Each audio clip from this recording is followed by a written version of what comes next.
शुक्रिया आर्यन और असीम। निश्चित तौर पर जो आंकड़े आए हैं वो हम आपको लगातार दिखा भी रहे हैं और इनका विश्लेषण भी कर रहे हैं। हम आपको बताएं कि जिस तरह से आप देख रहे हैं कि बीजेपी राजस्थान में 111 सीटों पर बढ़त बनाए हुए है और ये जिसको कहना चाहिए कांग्रेस के लिए निश्चित तौर पर एक अच्छी खबर नहीं है। कांग्रेस 71 सीटों पे फिलहाल आगे चल रही है। हम आपको बताएं ये जो आंकड़े हैं आप इसको देख सकते हैं किस तरह से ये जो राजस्थान के आंकड़े हैं वो क्या कुछ बता रहे हैं। 112 सीटों पर बीजेपी अब आगे है और इसके साथ ही साथ ये जो पूरा जो भगवा रंग में रंगा हुआ राजस्थान दिख रहा है उसको साफ तौर पर देखा जा सकता है। साथ ही साथ आप बात अगर दूसरे राज्यों की करें, छत्तीसगढ़ के साथ साथ राजस्थान के साथ साथ छत्तीसगढ़ की बात करें, मध्य प्रदेश की बात करें। मध्य प्रदेश की बात पहले कर लेते हैं। मध्य प्रदेश में आप देख सकते हैं किस तरह से बीजेपी एक लैंडस्लाइड विक्ट्री की तरफ बढ़ रही है। 161 सीटों पर बीजेपी आगे है, तो जो पूरा राज्य है वो भगवा रंग में रंगा हुआ नजर आ रहा है और इसके साथ ही साथ कांग्रेस को निराशा हाथ लगी है। 66 सीटों पर वो फिलहाल आगे चल रही है।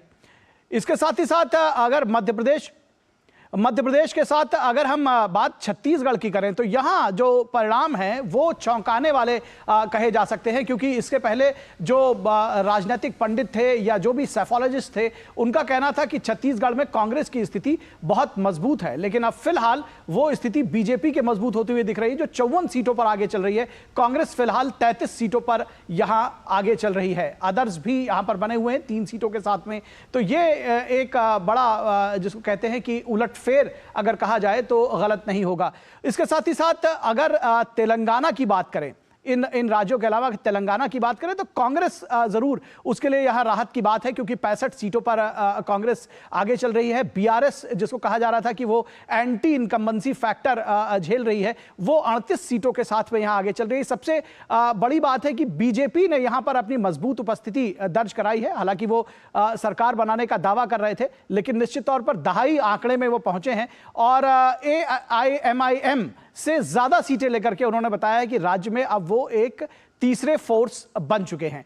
तो ये अपने आप में निश्चित तौर पर बड़े जिसको कहते हैं कि महत्वपूर्ण आंकड़े हैं। और हमारे साथ विनोद मिश्रा हमारे कंसल्टिंग एडिटर मौजूद हैं। वो इन आंकड़ों का जो है उस पे क्या कुछ निकल कर आया है ये बताएंगे। मध्य प्रदेश की बात अगर सबसे पहले करें और तमाम दावों के बीच में सबसे पहले बात कही जाए, जो राहुल गांधी जो अपनी गारंटीज के साथ में ये भी बात बार बार कह रहे थे विनोद जी कि जिसकी जितनी आबादी उसका उतना हक, उसकी हवा निकलती हुई नजर आई है, कम से कम सभी राज्यों में कहा जाए, तेलंगाना को छोड़ दे तो। देखिए, अब अभी अपने चैनल पे आर्यन ने अभी कांग्रेस के प्रवक्ता थे रितु जी से सवाल कर रहे थे, तो उन्होंने जवाब दिया था। तो उन्होंने कहा था कि हमारे रैलियों में इतने लोग आते थे, इतनी भीड़ होती थी, इतने सारे पॉलिटिकल पार्टीज़ की रैली में जो हमारे नेताओं का वेलकम हुआ था, तो हमें लग रहा था कि शायद कुछ कांग्रेस की तरफ से कुछ इस तरह से एक आंधी सी चल रही है। तो ये इस लोकतंत्र की खूबसूरती देखिए कि पॉलिटिकल पार्टीज़ के जो लोग जाते हैं उनका किस तरह से वेलकम करते हैं। लोगों ने देखा होगा इस 5 राज्यों के चुनाव में, जिसको बात कांग्रेस की तरफ से कह रहे थे कि ये एक तरह से वो सेमीफाइनल बना लिया था इन चीज़ को।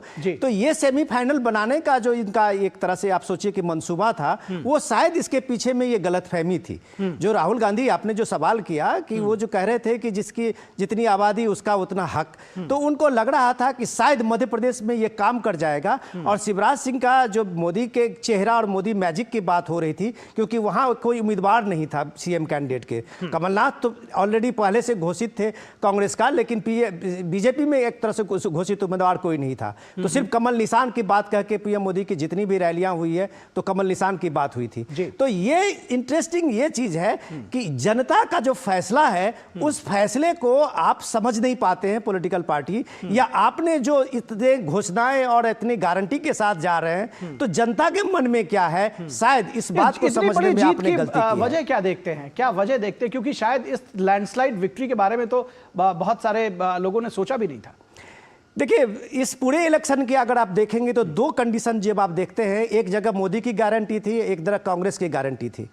तो आपको इन चीज़ों में, इस डेटा में और आपके अभी तक के जो चुनाव के नतीजे आ रहे हैं, ट्रेंडिंग आप देख रहे हैं, उसमें तो आपको यह मानना पड़ेगा कि देश ने गारंटी की बात अगर हो तो यहाँ अगर 74 गारंटी थी, कहीं 25 गारंटी थी, तो आपने जो एक तरह से ये फ्रीबी का जो एक लिस्ट बना लिए थे, सब पॉलिटिकल पार्टीज की थी।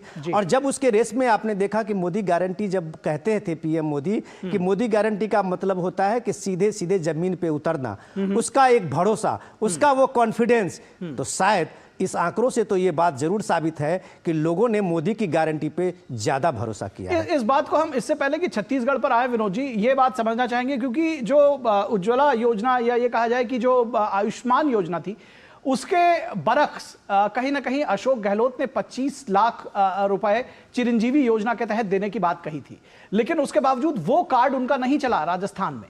तो इसको किस तरह से देखना चाहिए कि अलग अलग राज्यों में जनता ने अलग अलग तरीके से देखा है? निखिल, इंपॉर्टेंट चीज है ये पॉलिटिकल, अभी जब रैलियां चल रही थी, जब आप देख रहे थे, तो ये सवाल 25 लाख का, 50 लाख का आपने सुना होगा। जी। तो ये नैरेटिव्स जो है उसको हम लोग, शायद मीडिया में भी एक गलतफहमी में हम लोग होते हैं, तो हमें लगता है कि लोग जो है सबसे ज्यादा आकर्षित इन्हीं चीजों से हुए हैं कि शायद राहुल गांधी ने जब कहा था कि हमारी अभी सरकार आएगी तो हम 50 लाख कर सकते हैं, ठीक है, तो जैसे उन्होंने कहा और अगले दिन अशोक गहलोत सरकार ने 50 लाख का अनाउंस भी कर दिया कि हम अभी 50 लाख का इसको दे रहे हैं। लेकिन किसी भी मीडिया चैनल में, डिस्कशन में, आपके यहाँ चैनल में जब हम लोग बात करते थे कि आपने बताइए कि कितने लोगों को आप ये चिरंजीवी योजना से आपने लाभान्वित किया है, तो उनके पास कोई रिकॉर्ड नहीं होता था। तो ये परसेप्शन की जो सियासत है, ये आप कह सकते हैं कि उसका एक टेस्ट ये 5 राज्यों के चुनाव में हुआ है कि जब आप ये गारंटी का एक बड़े बड़े कार्ड लेके जाएंगे और परसेप्शन बनाएंगे कि हम ये इतने देने वाले हैं, तो देश को और राज्य के लोगों को अपने बारे में अपनी हकीकत पता है। और देश ये बहुत स्वाभिमानी है निखिल, इसको आप छोटी छोटी चीजों को प्रलोभन देके बेसिक जरूरत लोगों